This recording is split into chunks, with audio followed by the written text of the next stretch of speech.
Home in Pasadena, home where grass is greener, where honeybees hum melodies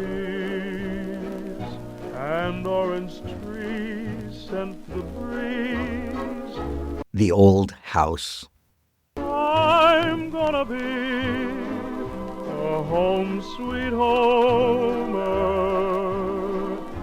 There I'll settle down beneath the palms in someone's arms in Pasadena town. Once upon a time, in a land that had no name and no boundaries, a race of people dwelled in such abundance that they never developed the arts of cultivation and lived on acorns, game, and wild grains.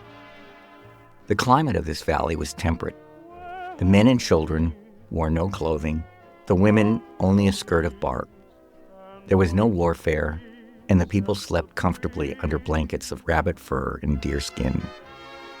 Then came the Spaniards, bringing with them the 18th century Christianity and diseases that would eventually wipe these innocents out.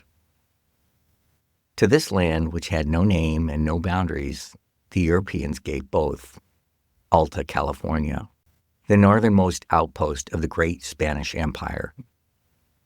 They christened the oak-covered valley San Gabriel and called its inhabitants Gabrieleños. Franciscan fathers established the San Gabriel mission, converting the Indians to their eventual extinction and facilitating Spanish colonization. In 1828, the Mexicans revolted against the Spanish crown and administered for themselves the lands their fathers had stolen from the native populations. The Mexican government then expropriated the holdings of the California missions and carved these into ranchos sold to Mexicans, known as Californios, to fill state coffers. Hugo Reed, a naturalized citizen nicknamed the Scotch Paisano, gained formal possession of Rancho Santa Anita through his Indian wife, Victoria, in 1845. An American visitor wrote that the rancho of 13,000 acres, quote, was then the most picturesque spot of Southern California with mountains, valley springs, and running silvery streams, unquote. Reed didn't possess his holdings very long. 2 years later, in 1847, he sold the rancho for 20 cents an acre to a recently arrived London-born merchant, Henry Dalton, intent on carving out an enormous estate at the base of the San Gabriel Mountains.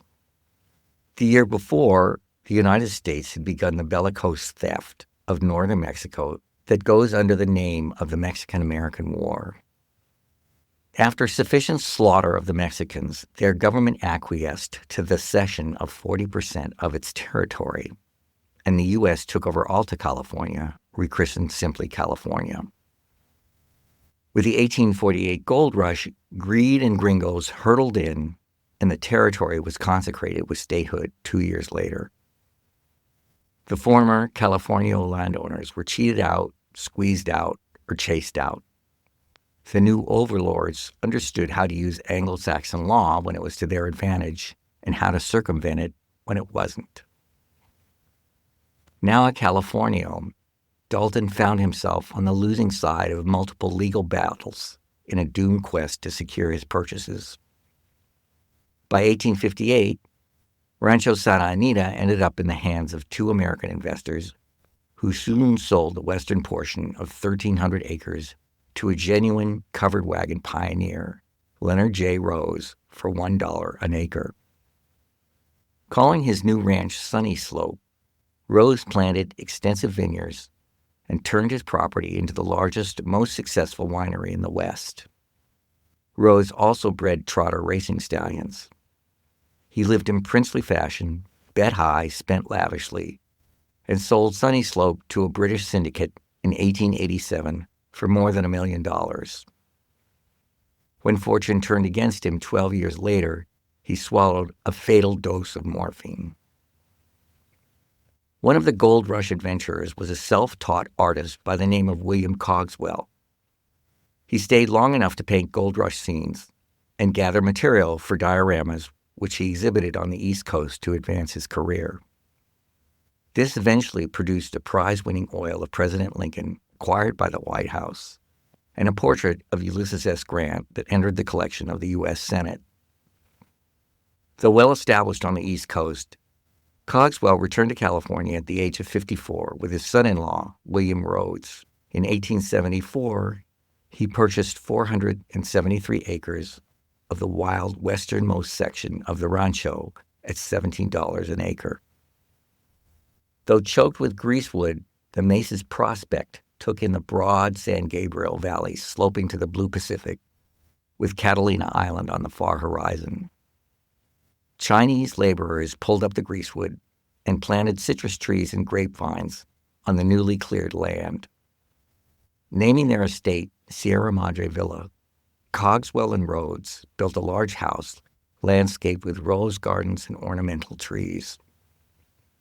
But the excessive fertility of the Southern California climate, combined with America's unquenchable desire for more, to bloat the dream to its own destruction. Rhodes had such a good time entertaining his increasing number of visitors that he built a 20-room addition with a glass-enclosed veranda. The house was now a hotel, and soon the premier winter resort on the West Coast. Activities for guests included horseback riding, country drives, hunting, fishing, and, in the evening, dancing parties and music halls. Guests came for a week, a month, or for the season.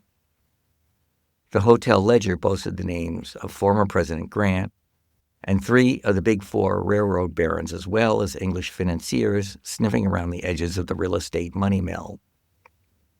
Then the middle classes caught on. Large excursion groups from Boston arrived in Los Angeles and greatly increased the hotel business. Rhodes put in another 50 rooms, but came to regret it. Gone was the intimate atmosphere of the hotel's early days. It wasn't fun anymore. And so, in 1886, Rhodes sold his share of the hotel and grounds to the son, also named William Cogswell, of his famous father-in-law.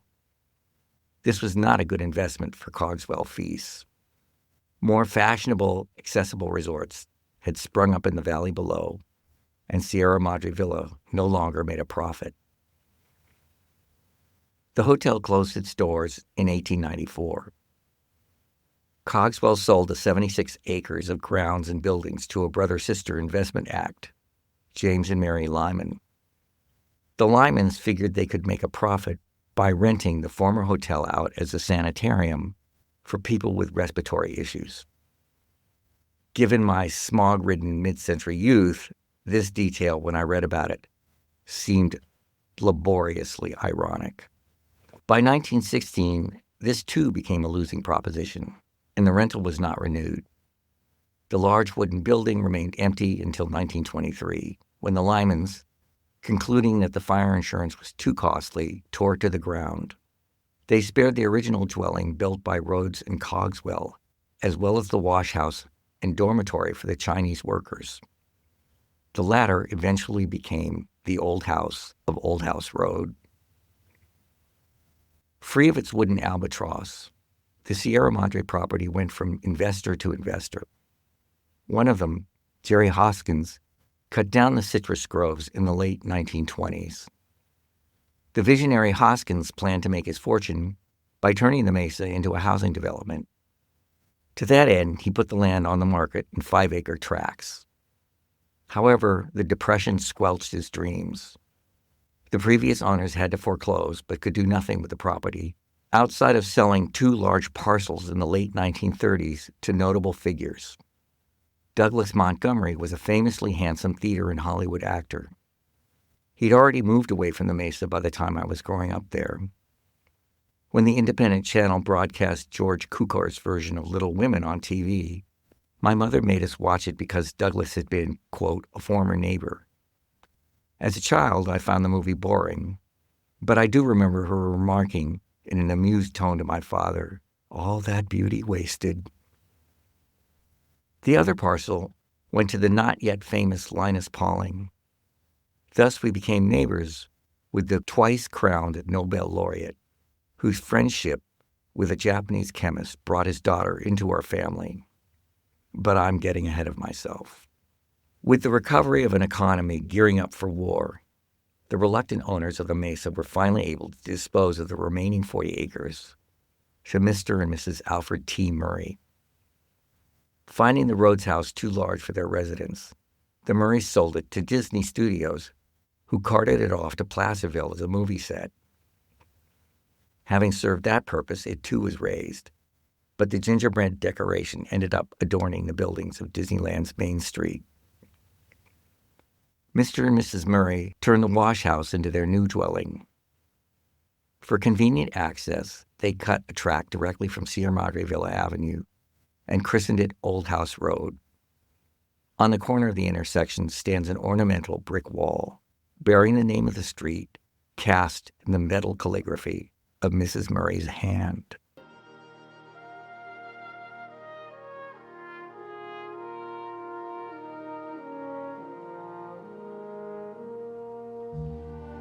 Someday we'll build a home on a hilltop high, you and I, shiny and new, a cottage that two can fill,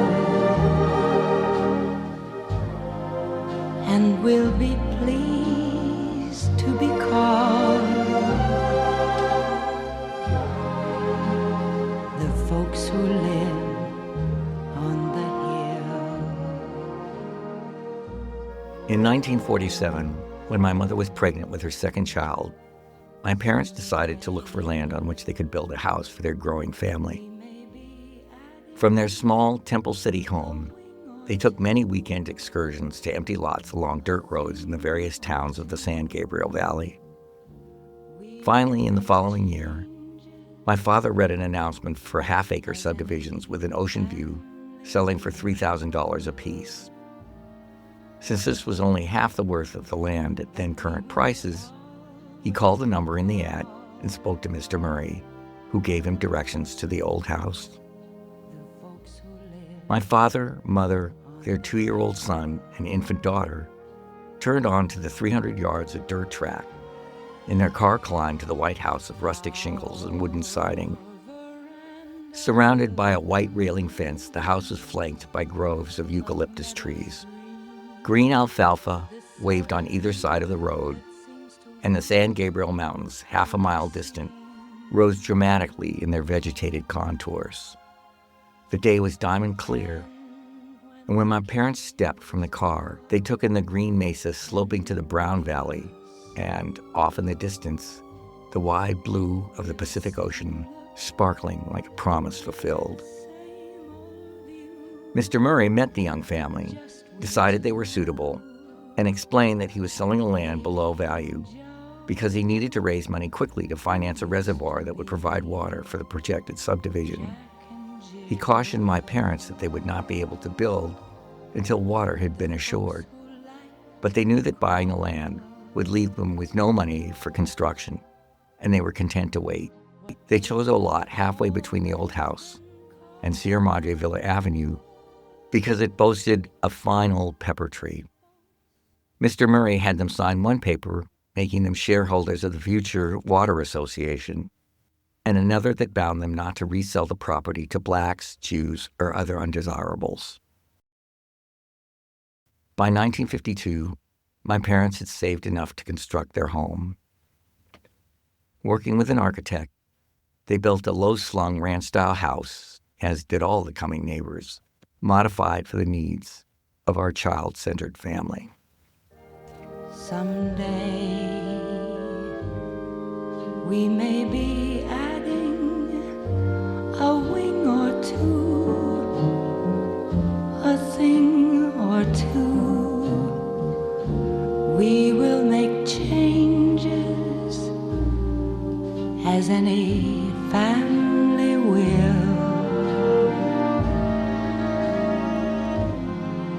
But we will always Indoors, the little bathroom.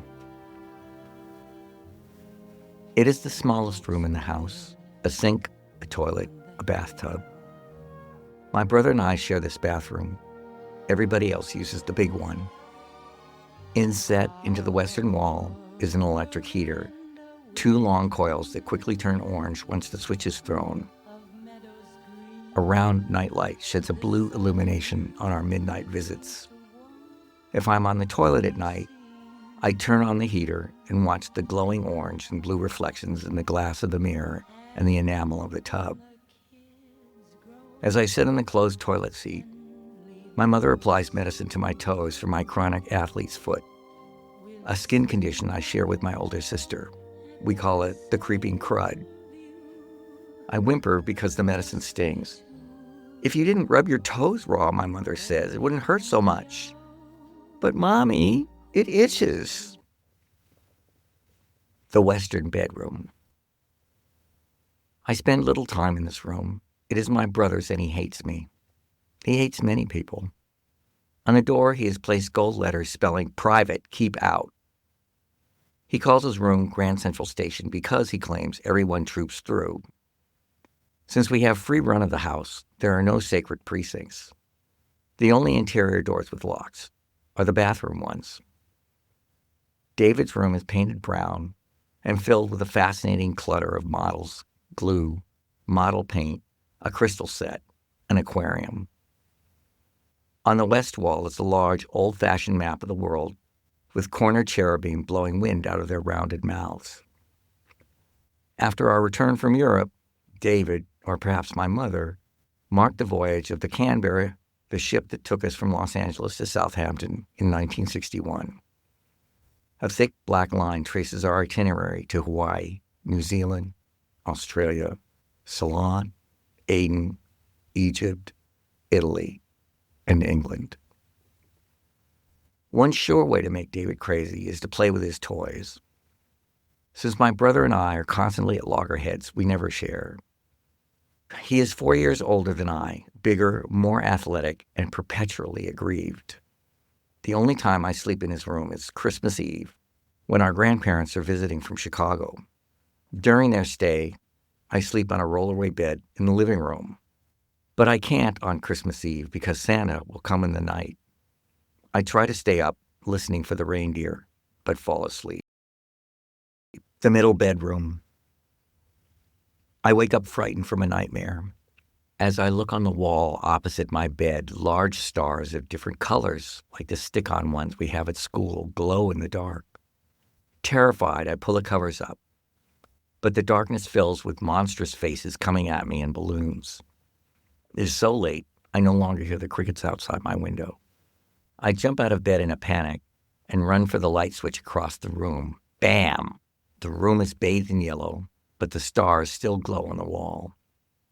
I pad down the hall to my parents' room and wake my father. Bobby, what is it? I'm scared, Daddy. There's stars on the wall, and when I try to hide, I see these horrible faces. My father gets up and takes me back to my bedroom. He tucks me in and makes room for himself on the edge, pushing Teddy, Doll, and the stuffed black kitty slightly up from their usual position by my head. The stars are still there, Daddy. Can't you see them?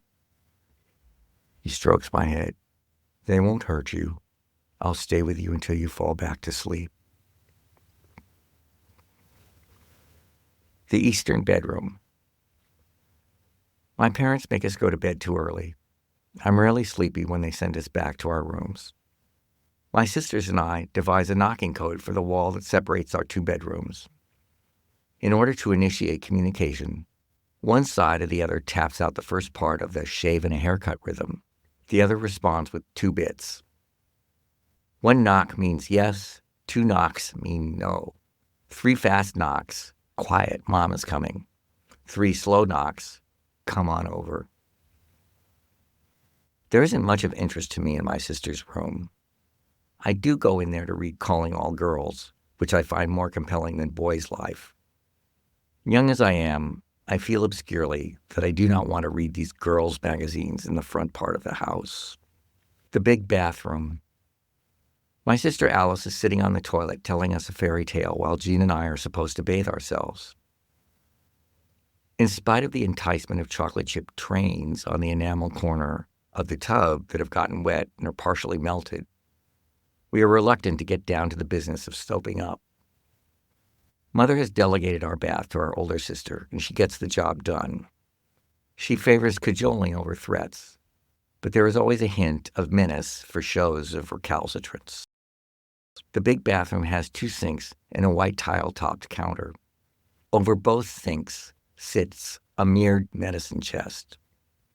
When I open the door of my father's cabinet wide enough, its mirror reflects off another one fastened to the south wall. Putting my head between these 2 reflections, I find myself in an accordion pleat of parallel universes curving away in infinite regress. I wonder if the other Bobbies live in the same world that I do. The master bedroom. My parents sleep on twin beds next to each other because, my mother claims, my father rolls around in his sleep too much. It's nice to cuddle with one or the other on a weekend morning. My mother envelops me in a soft, musky embrace. I hug my furry bear of a father. Of an evening, the family gathers on the 2 beds for the meeting, which consists of talking, joking, fighting, crying, and sometimes Prince Bagel stories. In our family, the first punishment for bad behavior is exile. Go to your room right now. The master bedroom is one of the best places to play hide and seek because while you're under one bed and your pursuer seems close to discovering you, you can roll underneath the other. The 2 sliding door closets also provide good hiding. Occasionally, I like to pull out my mother's high heels and totter about. Oftentimes, I prowl around the house at night. If my parents are talking quietly in the dark, I listen outside their open door. Their soft, low voices are reassuring. The hallway. Dark, long, carpeted. The hallway is an essential part of any circular itinerary when we're chasing one another in play or anger. One rainy night, we come back from the movies to find that a pipe has burst in the ceiling and it's raining in the hall as well. We sandbag the rooms that are dry, but the hall carpeting is ruined. For the next few days, we walk on bricks over the waterlogged rugs until they are pulled up for replacing. The summers are hot, and my father, wishing to avoid the expensive air conditioning, has a large suction ceiling fan installed in the corridor. My mother complains that it doesn't cool, just moves the hot air around. We name it the woo because of the noise it makes. The living room. A 4-foot wooden partition, which we call a pass-through, separates the living room from the entrance hall. It is the first room one sees upon entering the front door. My father sits at an elegant cherry table and plays with his coin collection at night. Occasionally he yells, "Turn the television down," or "Turn off the light." We christen him the voice from the gloom.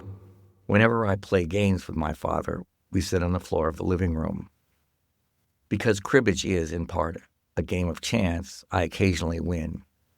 But he beats me so consistently at chess that I eventually lose my desire to play. The living room is a misnomer because nobody lives there. It is as formal, and therefore as empty, as the house gets. My father's desk, placed against the pass-through, is piled so high with papers, reports, and mail that he has no room to work at it. He spreads out on the large dining table in the playroom, and my mother has to nag him to clear his things so she can set for dinner. There's a cabinet on the wall separating the living room from the playroom that allows access from either side. This houses the speaker of the famous George Gott, a large, boxy radio turntable that would play in stereo if we had 2 speakers. But we need only one, according to my father, because the Lazy Susan in the cabinet allows the speaker to aim for either room. The Gott is one of my father's bargains. a mediocre stereo system that only gets worse with the passing of years. The phrase famous George got is a teasing allusion to my father's erratic penny pinching. The playroom. The playroom is a huge rectangular room measuring 500 square feet. It is the center of action, and everybody loves it. It houses the fireplace, our sole television, the winged armchairs, the three-legged kidney-shaped coffee table, so modern, the dining table, the piano, the game cupboard, and myriads of toys. It hosts our Christmases and Easter egg hunts, our parties and roughhousing, the stories told in front of the crackling fire. I read a lot on the brown plastic couch under the three-way floor lamp. Our tutelary deity is a moose head named Thidwick, after the Dr. Seuss character mounted over the piano. My mother's small wooden desk sits against a window facing the San Gabriel Mountains. She spends many hours there typing letters to her mother, cousin Marion, and others. The room is too full of memories. It is the heart of the house. The kitchen. If the playroom is the heart of the house, the kitchen feeds its stomach. The Philipson shield features a chocolate milkshake rampant upon a field of truffles. The kitchen is my mother's domain, mostly a place of routine where she turns out countless meals. Family dinners are eaten in the playroom, but she serves breakfast and more informal meals in the dining nook. Every school morning, my mother is the first to rise. She wakes us, makes our bag lunches, sitting on the counter with our initials D-A-B-J to distinguish their contents, and cooks us breakfast of eggs and toast. Sunday brings the treat of my father's limited repertoire, freshly squeezed orange juice and sour milk pancakes. All other times, my mother works in the kitchen where she tests me on my spelling bee, talks to me about some family event, some neighborhood happening. It is only there, and rarely enough, that I have her to myself. One evening when I am 10, my mother loses it. She pulls the dishes out of the cupboard and dashes them on the floor in a fury. "I can't take it anymore," she yells. "Something has got to change." The noise is tremendous, and that, combined with her crying, is frightening. We cower in the hallway until the squall passes. Our veranda will command a view of meadows green, the sort of view that seems to want to be seen. Outdoors. The house is built closer to the road than usual, and so most of our half-acre is the backyard. This is eventually partitioned into a cement patio, roller skating and barbecues, a lawn, ball games and croquet, an asphalted court, trampoline and badminton, a corral for my sister Alice's horse, Princess then Stormy, a sandbox, swing set and jungle gym, and the pool area. My parents love to swim. They grew up within walking distance of Lake Michigan, and 3 years after the house is completed, they dig the first and largest of the neighborhood's pools.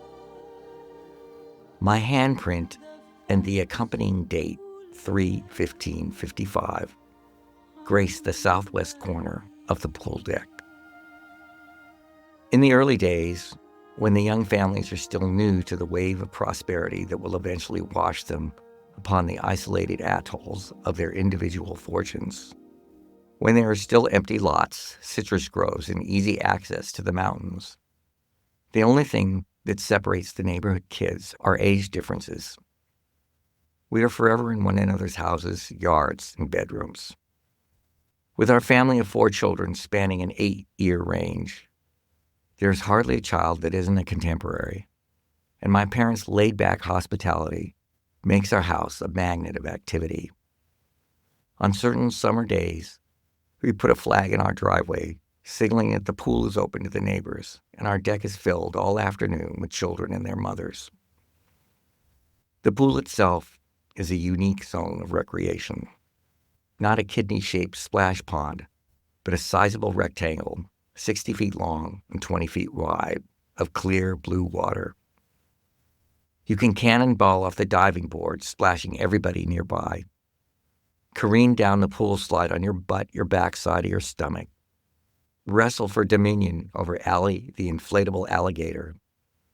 Play underwater teeter-totter, holding both hands of your swimming partner and pushing him down as he pushes you up. Silently glide beneath the rubber raft to upend its unsuspecting sunbather. Marco Polo, of course. On weekends, our father plants himself on the far end of the pool deck, and the four of us pile on, trying to overwhelm his stability. As we yell in pleasure, he grabs one or the other of us, sometimes one with each hand, and pitches us into the deep end. Up we go on the aluminum ladder and rush back into the fray. Eventually, and probably with his connivance, he yields. We clamp his legs in a concerted attack and push from behind. Our father's solid bulk begins to topple, and the flailing mass of Philipsons crashes into the water. And then there are the greased watermelon fights. There is a team at the shallow end and a team at the deep end. In the middle of the pool, our mother pitches a watermelon that she has lathered in margarine, and the fight is on. I believe the goal is to get the watermelon to touch the wall of the opposing team, but the fun stems from the underwater mass of confusion as adults and children fight for possession of his slippery green oblong. It shoots from one desperate grab to another. There are no rules, there is no strategy, no time periods of play, no breaks. The game ends when the watermelon cracks. The players give up in exhaustion. If not for the house and its inducements to pleasure, I would have spent a lonelier childhood than the one I remember. I'm a spaz, a crybaby, and forever needy. In spite of my household's many attractions, I think of my childhood as one long, forlorn quest for friends. Is Greg at home? Can Stevie come out to play? Do Rod and Ruth want to come to my house? Sometimes they do, sometimes they don't. My brother can't stand the sight of me. My sister Alice is indifferent. Playing with either of them is out of the question. This leaves my younger sister, whom I tease and bully so much that she stays with me only for lack of a better alternative. I'm oblivious to her growing dislike, and it will come back to bite me in later years. Nonetheless, we play. From Old Maid in our elementary school days to the French version of Risk, called La Conquête du Monde, in early adolescence. One of the more interesting private games we invent is the neighborhood crawl. The challenge is to enter every backyard in the area and find something to play with there. My favorite yard is the Lincolns. They have a player piano in their garage.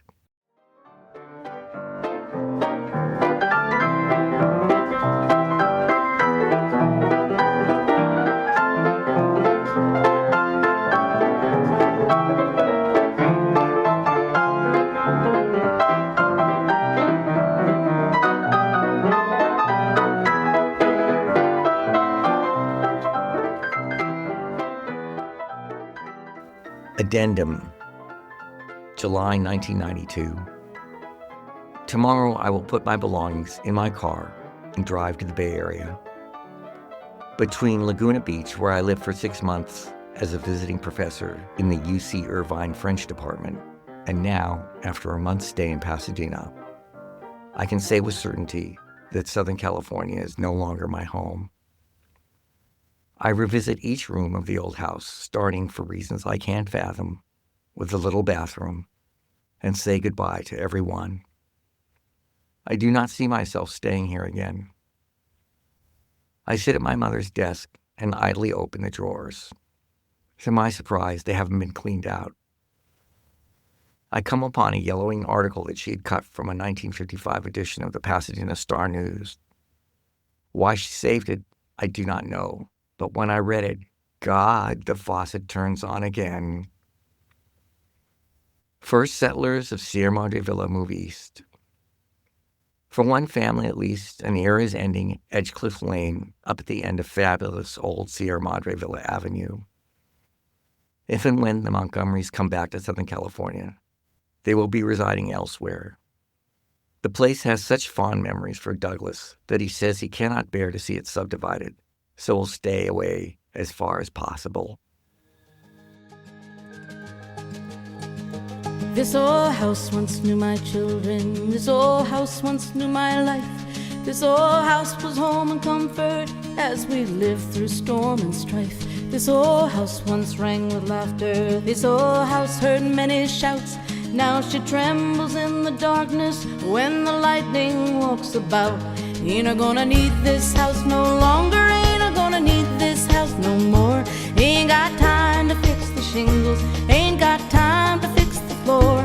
Ain't got time to oil the hinges nor to mend the window panes. Ain't I gonna need this house no longer? I'm getting ready to meet the saints.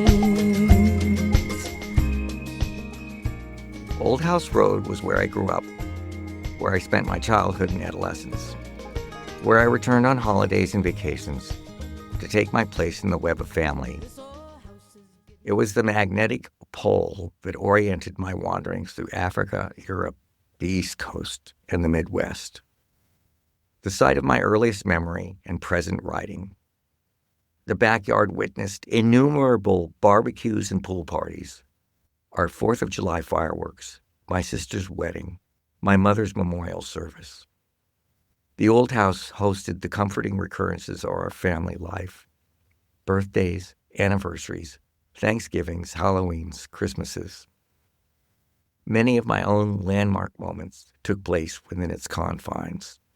My 16th birthday, when I gathered the group of friends who made up my circle during high school. The first time I successfully defied my mother as an adult. The bizarre attempt to have sex on acid with my former high school girlfriend. The hysteria of accidentally coming out to my parents. The babbling, tearful farewell as my mother lay in her coma. She lived on Old House Road from 1952 to 1985, the year she died. Though my father stayed for another 3 years, he lost his stomach for continuing his life there. The children made it a point to come home for the holidays, but there was a hollowness to our revelry. It was all so familiar, from the gold-edged china to the Thanksgiving turkey baked in a paper bag. Yet we were enacting a scene without the principal player. Mother had made it all the way it was. We knew the routine so well we could reproduce it without her. But it was a fruitless attempt to keep the reality of change and death at bay. Once my father's grief had abated somewhat, he began dating a recently widowed woman from my mother's circle, and when she was ready, he moved from Old House Road to take up residence with her on the next Mesa West. That was the end of life at the old house. And what the old house has come to mean is the house on Old House Road. The place has been on the market for 3 years now. But in our fin de siècle recession, it floats becalmed on a waveless sea. The old house comes in handy on occasion. It accepts the overflow when too many of the extended family descend on Pasadena for a holiday or special occasion. It sheltered the family of my brother's second wife when they arrived from England for their daughter's wedding. Most of the time, it sits empty. With no one living here and much of the furniture gone, the house seems sad and dingy. Dirt streaks the playroom walls. The kitchen ceiling blisters. A long dead spot disfigures the backyard lawn. The paint on the exterior stucco has faded to a color that, while unattractive, defies classification.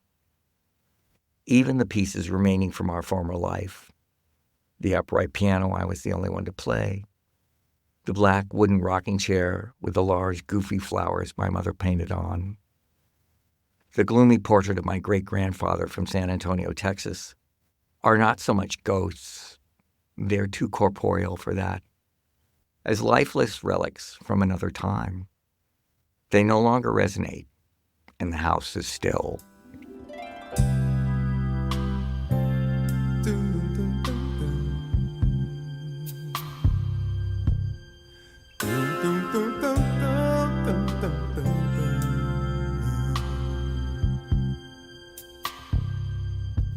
Nostos, return home. Algos, pain. Should I not rejoice with the new generation and the new centers of our family life? My father is happy with his new love in his new home. My brother, never happy, also has a new wife and a new home. My older sister is happy with her lover in Berkeley, and they are raising a daughter. I'm still in transit, sterilely nostalgic, I suppose, for a past that never was. An illusory anchor to stay my bark from further voyages and eventual death.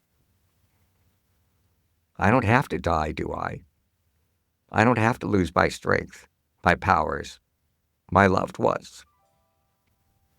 Am I not sitting in the old house at my mother's desk, facing the San Gabriel Mountains? Was I happy here? Am I happy now? These tears, they must be tears of joy.